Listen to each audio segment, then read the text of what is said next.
How can you get consistent income in the next 30, 60, 90 days? I love it. I love it. Super good and super applicable, right? Anybody listening right now that says, I want to grow my business.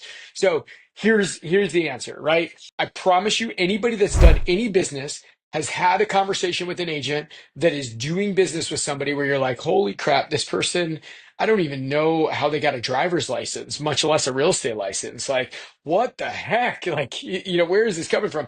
But they were in the right place at the right time. And so I'll say this.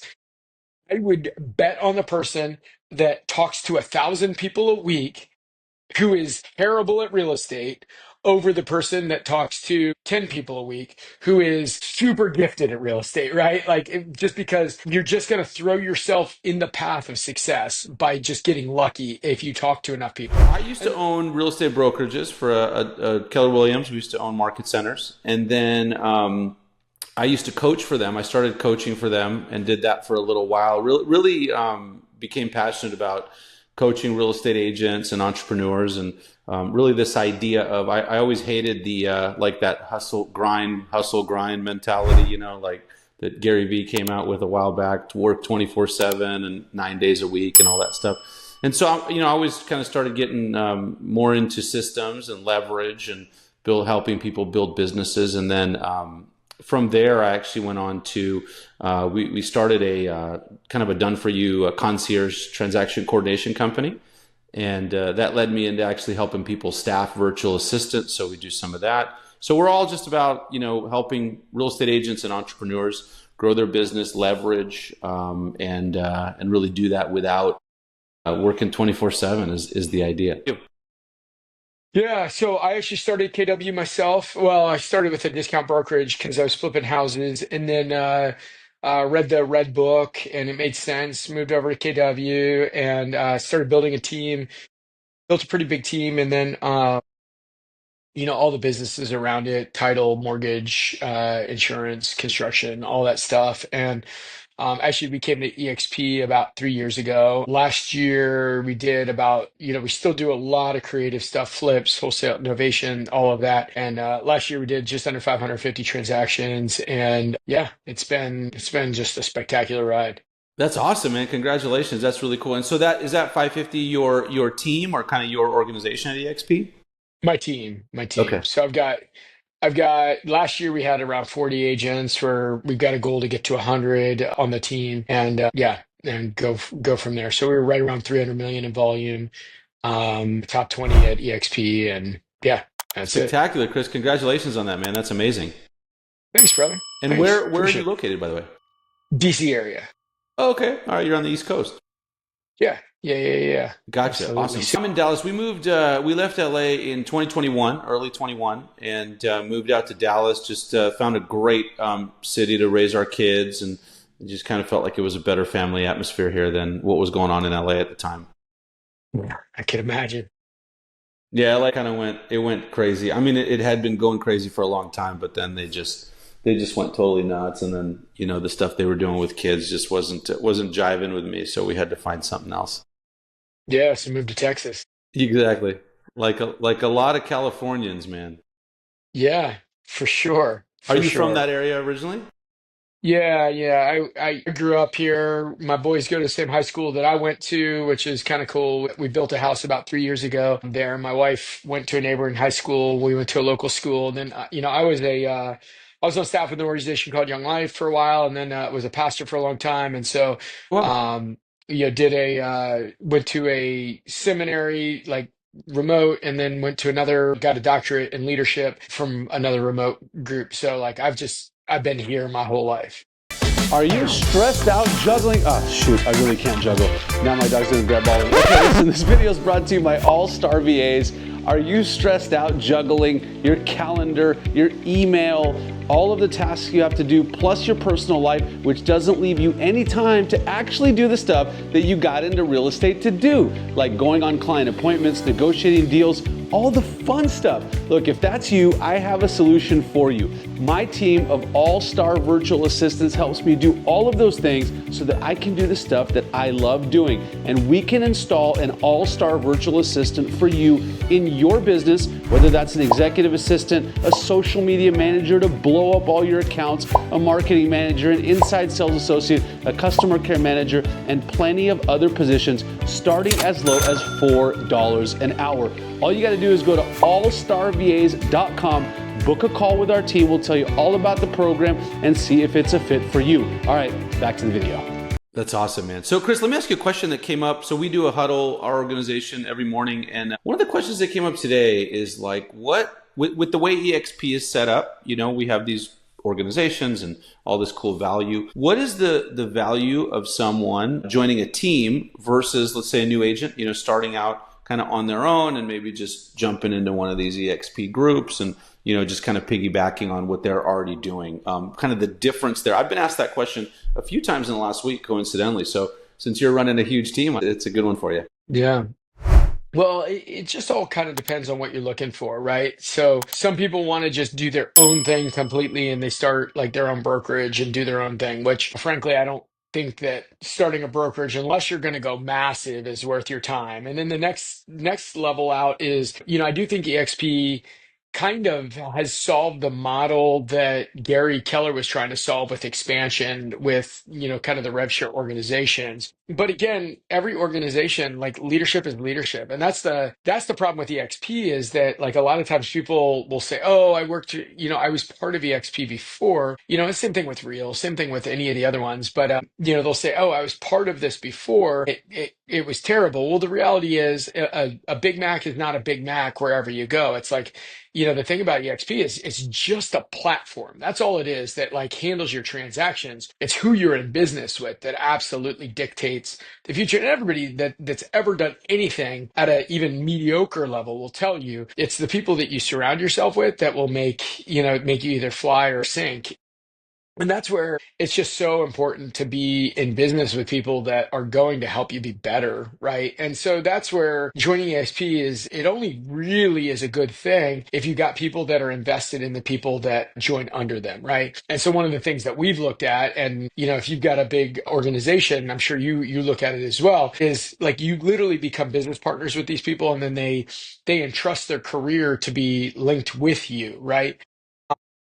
Because why else would they go there versus, you know, like some other place that, you know, there's lots of different other places, right? It's because of the people. And then as far as the team goes, the team is that next level, right? The team is, you know, where people can specialize, where people can, and for us, our team's a little bit different, right? Our inside sales team sets 100 appointments a week for our agents. So we want our agents to be super good at specialization, right? They need to close like, you know, like champs. And so they're very good at what they're good at. And then we provide all of the back office help, right? We write the contracts for them. We write the listing agreements for them. We do all the other stuff. They deliver it to them. They've got to review it, but they're not the ones having to do all of the paperwork and the back office stuff. They're able to just do what they do best, which is sell. So that's kind of the way that I see, you know, that path and progression. So that's really cool. So that's a value, like a tangible value proposition for me. Like if I was a new agent or even not a new agent and I needed business, I can join your team today and basically I'm working deals tomorrow because you have people setting up those appointments for me. Is that right? Yeah, depending on so one of our mottos is everything's earned, nothing is given, right? And so if you've proven that you can close deals, you'll come on the team and you'll be on appointments. We do a certification, right? So, you know, within a week, you should be certified, ready to go, and like on appointments. If you're a new agent, then we give you the path to get business. And as you prove that you can do business, then we give more, right? And so one of the things that like we're just not going to do is give somebody something if they haven't proven that they can do anything with it. What we say is, hey, this is how you can get a transaction done. Once you get a transaction, we will give you more. And then the better you do with it, we'll give you more. And to the point where one of our agents was getting like 5 appointments a day. And I had to like dial that back because I'm like, there's no way you're going to be able to do the follow-up with the 5 appointments a day. And so, you know, just making sure that everybody has the bandwidth to do the follow-up that's necessary on it as well. Because as much as we'd all love to be able to be a one appointment closer, we just know that that's not the way it works. Yeah, that's right. That's awesome. Well, I mean, I think that's a great model because you're letting agents do what they do best and not get bogged down in all of the administrative stuff and appoint back end things. So that's awesome. Let me ask you this interesting question. So let's say I'm a total rock star. I join your team and I'm kicking ass. What is my earning potential net to me, let's say for the year, for someone that just does really, really well on your team? Anywhere from, if you're doing well, anywhere from like 100 to 500,000 is kind of the range that people will be looking at. That's awesome, man. So listen, and you're hiring. So if someone's listening to this and they're like, I want to, I don't want to worry about all that back end stuff. I imagine you'd want to, and they're a rock star, you want to talk to that person. Yeah, no, absolutely. Absolutely. Everybody wants to come out here and get inundated with appointments if you know how to close. Now, if you don't know how to close, sorry, you're probably not going to get what you're hoping for. But if you know how to close, agents are having to wave the white flag and say, give me a little reprieve because, we're good at getting appointments. We're good at getting that set up for them. That's the key there for sure. That's a good problem to have though, Chris, too many appointments. Yeah, but even more important than that is like one of the things that like we always talk about the wealth building side of real estate, right? If you were to what we're allowed to do in real estate, if you were to go to Wall Street, you go to jail for insider trading. In real estate, we're allowed to insider trade. We can buy our own product and we have special knowledge that allows us to buy this product all the time. Every great deal has slipped through a real estate agent's fingers if it hit the MLS. So what we also would also say is like last year, one of our top agents, he was able to buy a property, that he now has over $100,000 of equity in, right? And what he's doing is he's got a young family, and I love his hunger for wealth building. So we get a lot of these deals, these under market, off market deals. That's part of what we do as a team is we go after these, I call them quick sale clients. A lot of people call them distress, but it's not necessarily people that are in distress. It's people that need to sell fast, right? Or want to sell fast. And so they're able to get a great deal on these properties because they want the speed, ease, and convenience of selling fast, right? Think about somebody like five brothers and sisters that inherited a property. They don't want to go and do all the work, fix it up, and then after you divide it 5 times, they each get a couple $1,000s more, right? They're like, let's sell it as is. Let's just get this done. And even if we take a bit of a haircut on price, we're okay with that as long as it's just done. And so we talk about this for our team is that there's the cash machine, but then there's also the wealth machine. And so even though like the agents on our team can make a lot of money, in commissions, it's not the commissions that'll be life changing for them. What will create the legacy income is the fact that they have opportunities to buy these properties with massive equity, these properties that are a great deal. In real estate, you always win when you buy. You don't win when you sell, right? You win when you buy. And so that's the whole key there is that our agents are amassing massive wealth because they get opportunities to do that. And if you are an agent listening to this and you are not buying your own product, that is your problem. And real estate agents' biggest problem is they don't buy their own product, right? So that's it. Man, Chris, that is, if we ended the chat there, I think, that's such great value for not only for everyone listening, but for me also. By the way, since you're in DC, you're kind of like members of Congress. You can insider trade, no problem. Yeah, exactly. I wish if I could make $200,000 a year and have $100 million net worth like these Congress members, that'd be incredible. You're in the right place, man. No, but listen, this is such a great point, and I'm so glad you presented it that way for agents because I think a lot of times agents are just chasing that next commission check, but this is so valuable. And then of course, growing like a revenue share organization is very similar to that. Yeah, yeah. I mean, when does anybody ever go to a real estate agent's retirement party? Never, right? A real estate agent gets sick, his income gets sick, or her income gets sick. A real estate agent goes on vacation, their income goes on vacation, right? So that's the whole thing where you've got to learn how to build wealth. And, I have a podcast and, it's called Uncommon Real Estate, which I know the average podcast listeners listen to 7 podcasts. So I'd love to be one of your other, keep listening here, but I'd love to be one of your other 7.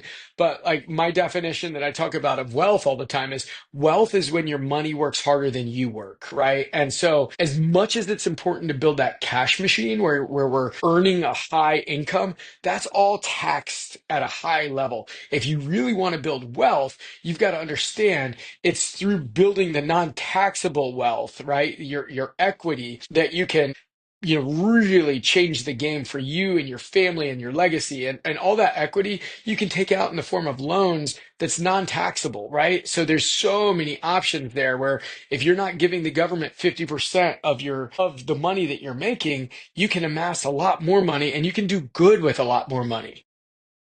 Man, Chris, such great points. We'll definitely link up to the podcast so we can check that out. Is that just in podcast form, or do you do it on YouTube as well, video? I throw it on. We've got a Facebook page that we throw it out there, and then I also, just only a handful of people join live. Almost everybody listens afterwards, but I do it live. And just full disclosure, the reason I do it live is because if I don't, then I won't be held accountable. I'll be like, oh, I'll do it later. I'll do it later, whatever, and it just makes sure that I'm weekly consistent by making sure it's live. No, I love that, and then you don't have to worry about editing and all those kinds of things. Makes it easy. Right. Easy is Yeah. good. I've thought about throwing this up live on, like, because we put it on YouTube, but doing it as a live feed as well, which would not be difficult to set up. So we may add that feature. If that's Love something it. you want, comment down below. Yes, yeah, it's great. It's great. Yeah, like for one of my life principles is massive imperfect action, right? And anybody that follows me on anything realize, like even today, right? Like I was at a bunch of appointments. I thought I'd be home in time, and so I'm filming on my phone, right? And then I had to find a office here in like our workspace. So anyway, it's just that whole thing, just massive imperfect action. It's never going to be perfect, and if you wait till it's perfect, you're probably not going to do anything with your life. Yeah, I mean, isn't that the kind of epitome of being an entrepreneur, right? We're always taking massive action, and a bunch of stuff fails, some stuff works, and we keep going. Right. Doesn't need to be perfect. Yeah, that's awesome, Chris. Well, that's really cool that you have the show. We'll definitely, like I said, link that up and make sure people are watching that with all of this, great value. So, Chris, I gotta ask you this. I mean, I know now you have this, massive team. You guys are doing a ton of volume. Can you take us all the way back? I would love to hear about your first real estate transaction, what that was like. Oh man. Okay, yeah, it's 2003. I was on staff with Young Life. My wife got pregnant, and we wanted her to stay home. I was making $25,000 a year in the DC area, which back then was even not much at all. And we were trying to figure out how to make ends meet. And so I went to the library. Speaking of massive imperfect action, I just went to the library, checked out every book on investing, and real estate seemed to make the most sense. So, like an idiot, I just was like, I don't care. I'll just go knock on all the doors of people that are up for foreclosure. And I just started knocking on doors. And I still remember the first time somebody said yes. Like, I was expecting somebody to say yes, but I wasn't prepared for somebody to say yes. I'll just put it that way. And so I knock on this door. I still remember it was on Golders Green Court, and in Centerville, Virginia. And a guy answers the door. I'm like, hey, and again, I didn't know what I was saying. So I just was like, hey, I saw you have an auction in a few weeks. Just want to see if you'd be open to selling your house. And the guy was like, he looks back and he's in this like townhouse style condo. And he looks back and I see like there's a girl watching TV, halfway back through. And he steps out, closes the door halfway behind him. And he's like, listen, I want to talk to you about this, but I can't talk while she's here. Can I call you in a couple hours? Here's my phone number. And he gave me his number. He wrote it down. I wrote down his number. And if I knew what I knew now, I'd be way more skeptical, thinking he was just trying to blow me off. But I didn't know that then. And I called him up a few hours later, and he's like, okay, I want to sell. Here's what I owe on it. This is what I need to get out of it in order to sell. He's like, I'd just like to walk away with like 5 grand if possible. And I was like, okay. And then I hung up the phone and I was like, oh crap. I was not a real estate agent. I had no idea how to write up a contract. I had no clue what I was doing. I'm like, what now?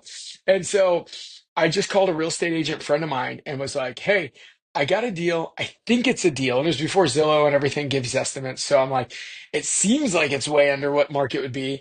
Do you want to just partner with me on this? And so he's like, let me look at it. He looked at it. He called me back a few minutes later and he was like, you got what for what? Yeah, he's like, okay, let's do this. And so we just did 50-50 on it. And I had very little money, but it was before the '08 crash. So you could buy a rental prop or a flip property with 5% down. So we both like borrowed somebody and like were able to do it. And that was the first deal. I ended up personally on my half made about $250,000 in 4 months by doing these flips. I continued doing ministry stuff. And then, as I had more kids, I've got 6 kids. As I had more kids and the money started running out, I ended up doing all these side jobs, including trying to sell my blood for $300 to buy Christmas presents because I had no money in 2010.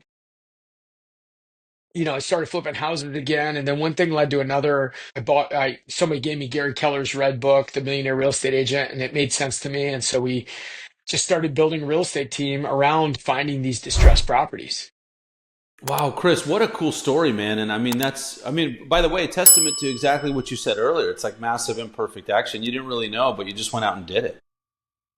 I look back and I'm like, I had no clue what I was doing. That's crazy. But yeah, you put yourself in the right situation and good things happen, right? It's interesting. Sometimes we look back on those times. We're like, man, that was fun, getting started. Absolutely. Absolutely. Yeah, no, it was great. And I mean, that's kind of the genesis of what we do now, right? Like we still have a lot of sphere of influence deals, but we're so seller focused, finding these properties that are off market and where people need to sell and they have a reason to sell fast. Yeah, I think that's a great market to go after for sure. I always talk about like, hey, the people that need to sell are much better than some of these folks that may or may not, or depending on what happens. So that's a great market to go after for sure. So Chris, let me ask you now. You obviously so much success, and the team is doing well, and you're crushing it and all that good stuff. There's always something we have going on in our business that we're either struggling with or a challenge. I'd love to hear kind of something that you're maybe going through right now, or something that you're trying to improve, just so people can see that even when you got a big team and all that, there's always things you're looking at.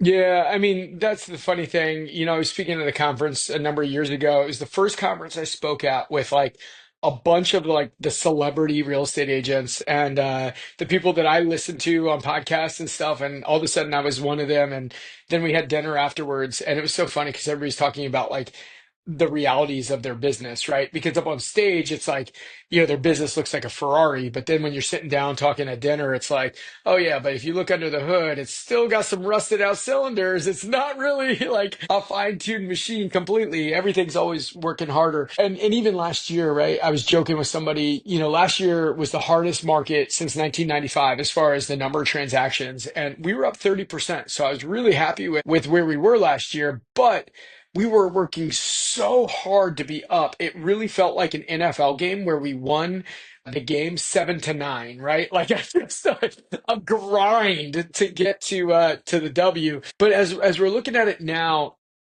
I'll tell you that the hardest thing for me is like figuring out how to continue to level up, because like for me, one of the things that I always did, while I was growing up in this business and getting to where I am today was I would listen to podcasts, I listen to audiobooks, I'd go to conferences, and anybody that was kind of like ahead of where I was, and I also liked their vibe, I just would reach out to them. And people were so generous and so kind. And then as you start getting further and further ahead, there's less people that are either have bigger teams or have a big team and are still profitable, which is what you see with a lot of teams. They're not profitable, and we are, and we want to stay profitable. So we've gotten rid of some of the growth in order to stay profitable. But as I look at it, that's the hardest thing for me is to find these people and to level up as a CEO. So I had a call with there's a guy named Ben Kenny who runs Place, who's just super, super smart. I have so much respect for him. And it was just awesome because I had a call with him a couple weeks ago where I was just like,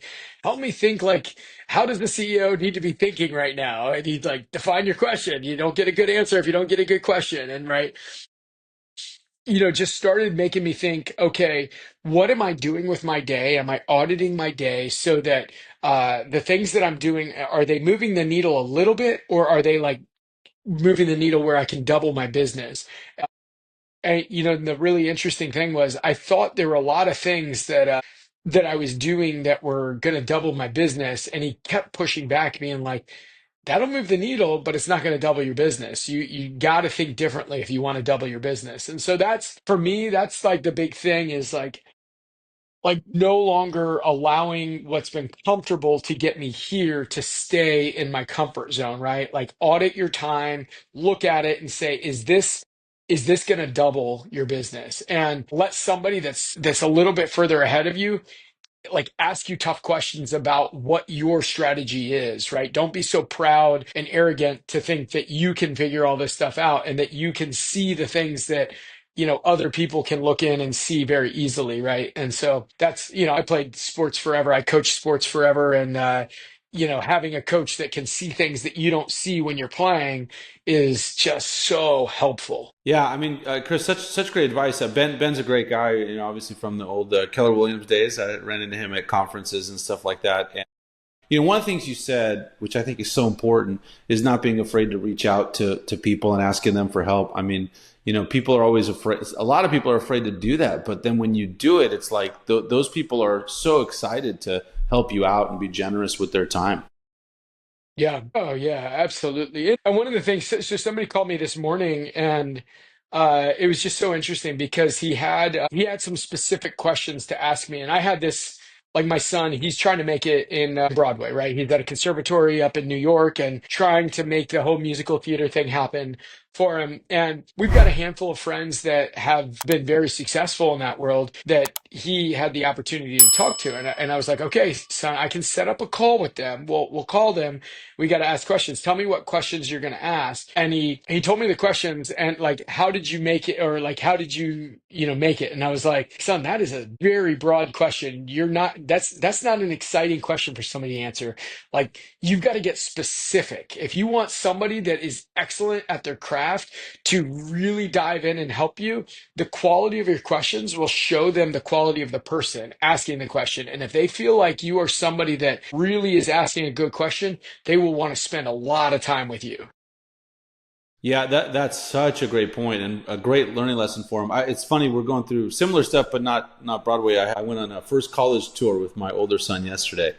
So we went over to SMU and we were talking about similar stuff like, hey, the next thing we should do is let's set up some calls with some people that have gone there or that are going there now. And this is stuff I wasn't taught growing up. I wasn't taught in school that it's, about your network and all of that. So yeah, you're definitely giving them amazing advice. Yeah, I'll tell you, that's just, as you can ask questions. So we're working through that. Like right now as a team, we always have a book of the month. And the next book that we're going to be doing is John Maxwell's, what is it? Great Leaders Ask Great Questions or something like that. But it's just that whole idea of the quality of your questions will dictate, where you go in life, what you ask. And like with Ben or anybody else, like, if you don't ask a good question, you're not going to get a good answer. Yeah, that's for sure. So, Chris, I'll try to make this one good. Otherwise, you're going to ding me for it. So we've definitely talked about, listen, last year was a tough year for real estate. And, I saw the statistic, however many percent of agents, didn't do a deal. I know there's a lot of agents struggling. They want to get better. They want to improve. And then, when they hear stuff like, okay, 500 million or 700 million, it's just too far out there. So for agents that are just trying to get a foothold, build a business, establish themselves, maybe they're new or whatever, what kind of concrete advice would you give them like for that 30, 60, 90-day plan to start making consistent income in this business? Right. So I always say that there's two ways. Okay, how's that? Two things. Rate my question, first of all. Was it pretty good? That's a great question. That's a great question. How can you get consistent income in the next 30, 60, 90 days? I love it. I love it. Super good and super, super applicable, right? Anybody listening right now that says, I want to grow my business. So here's the answer, right? So first is the general answer, right? Which is there's two things. Always, always, always activity and skill, right? And I say activity because I promise you, anybody that's done any business has had a conversation with an agent that is doing business with somebody where you're like, holy crap, this person, I don't even know how they got a driver's license, much less a real estate license. Like, what the heck? Like, where is this coming from? But they were in the right place at the right time. And so I'll say this. I would bet on the person that talks to 1,000 people a week who is terrible at real estate over the person that talks to 10 people a week who is super gifted at real estate, right? Like, just because you're just going to throw yourself in the path of success by just getting lucky if you talk to enough people.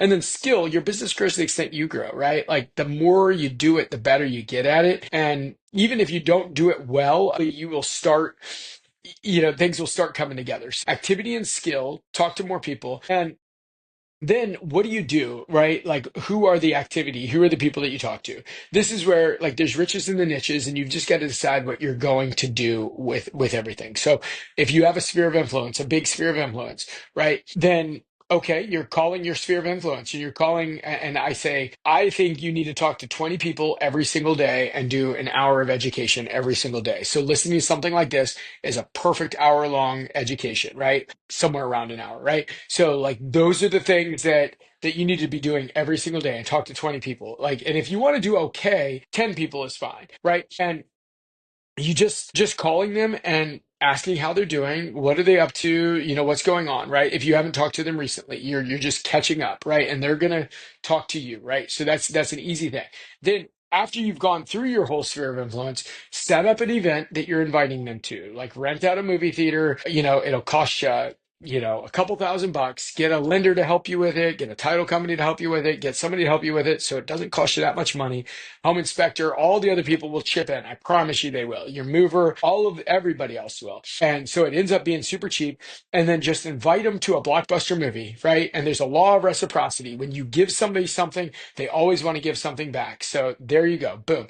Or if you want something completely free, here's another one. You find somebody like me or somebody in the world that, like, talks about investment stuff, and you do an investment seminar, and you just call everybody and just say, hey, I'm doing a Zoom with this person that flips X number of houses every year.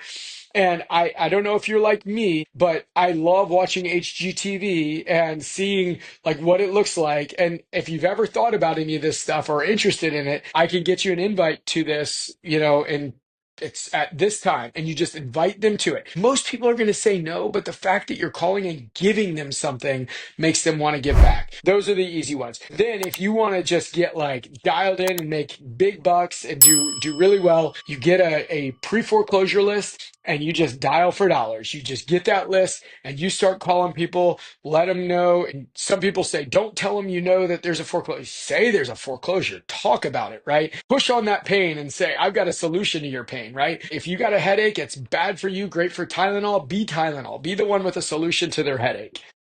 And then you just call and say, hey, I can solve this for you. And then, frankly, you can buy it. You can bring an investor to it. You can sell it to another investor at, like, maybe you charge the seller, whatever percentage, and then you charge your investor a 5% or a 10% markup on it, right? If it's a great deal for them. Like, you can do these things where it's great. Like, these investors, if they get a great deal, you're not limited to 1.5%, 2.5%, 3%. You can charge what you want as long as they know, and you're disclosing it, right, on your buyer broker agreement. You can charge whatever you want on that, and you can make really good money as well as them making really good money. Man, I mean, Chris, you just laid out, what's interesting is, like, you just laid out an amazing plan. I know that maybe 1 out of 100 people watching will take you up on it, but if you just follow this simple plan, don't overcomplicate it, and, like you said, massive action, even if it's imperfect, I mean, this is guaranteed to work, right? Yeah. Yeah.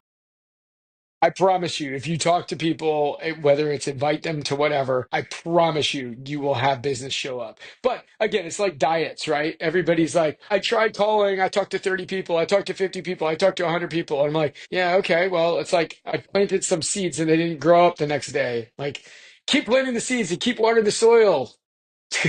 That's right. Yeah, you can't do it once. You gotta keep going. Chris, on your first point, it's actually so interesting. I was talking to a guy. So we had started a VA staffing company, and then I was talking to, like, our fulfillment guys, and we were talking about inside salespeople. And I said, hey, like, what sets your best guy apart from everyone else? Because he was like, I have one guy that just outperforms everyone by a ton. And his answer was exactly what you said earlier, was just quantity. He's like, he just talks to way more people, right? He's like, and by the way, he's not the best like sales guy. Like if you talk to him, you're like, how does this guy do so well? He just talks to way more people than everyone else. Just makes so much sense. That's it. Yeah, we have an inside sales team, and we had one person that was way underperforming, and then we looked, and sure enough, her number of attempts was about half of what everybody else was, and sure enough, she was setting about half the appointments. So it's like, okay, shocker! It's a math game. It's a numbers game. Right. Yeah, you just got to talk to more people. Well, I mean, I'll tell you, that plan you laid out, I think is fantastic for anyone watching that wants to. And you don't have to be new. I mean, you could just want to grow and improve your business. I mean, such simple advice, and again, that a lot of agents don't take because they overcomplicate it. But man, just follow that plan and you'll rock it. You'll And do great. if you're willing to spend a few bucks on stuff, that's the free-ish, right? You have to buy the data or whatever. But if you're willing to spend a Yeah. few bucks, feel free to reach out to me. There's plenty of ways that I've got a direct mail company that does it done for you for distressed properties, Mm. pay per lead companies. I've got all these different types of companies that people can reach out to and get stuff in their database that then they're following up on. You got to pay for it, but as long as you follow up on it, it turns into business. I love it, Chris. Well, I will tell you, man, this has been just simply amazing. I mean, all the value that you've given, and if this is any indication of your podcast, everyone watching this should definitely tune in and subscribe and check that out because this is just spectacular. And so, Chris, as I kind of let you go, question for you is there anything kind of last parting words of wisdom that you have for all our budding agents and entrepreneurs that might be watching? Yeah, just every single week, find somebody that's ahead of you and just reach out, ask them questions, right? And don't be shy about it. Don't be so proud to think that it's arrogance to think that you've got to earn the spot to be able to ask a question or earn the right to do that. That's just arrogance, right? You just come with humility and just say, hey, would you be willing to help me? And some people will turn you down. Some people won't answer you. Some people will be busy. That's fine. But you'd be shocked at how many super highly producing people, super high net worth people are willing to give you some time. But I will also say this, and this is one of the truths of my life. If somebody calls me and asks some questions, I oftentimes will give them time the first time. And if they reach back out and they didn't take any of the advice or said that they're going to do it or whatever, but they didn't listen to anything we talked about before, I probably won't make time for them again. But if they listen to it and change their life because of it, that gives me a lot of joy to see people change their life and see them change their financial future because, I was able to help them. And then I'm way more generous with my time if people actually are humble enough to make changes. Well, Chris, I can guarantee you that someone's going to listen to this, and you definitely have changed some lives because the advice you've given here is something that anyone can use and implement. And if you actually do it, like I said, success is guaranteed. So just follow this plan; it's an awesome one. And Chris, thank you so much for your time, man. This has just been incredible. I really, really appreciate it. Thanks for having me on, brother. I appreciate it, bro.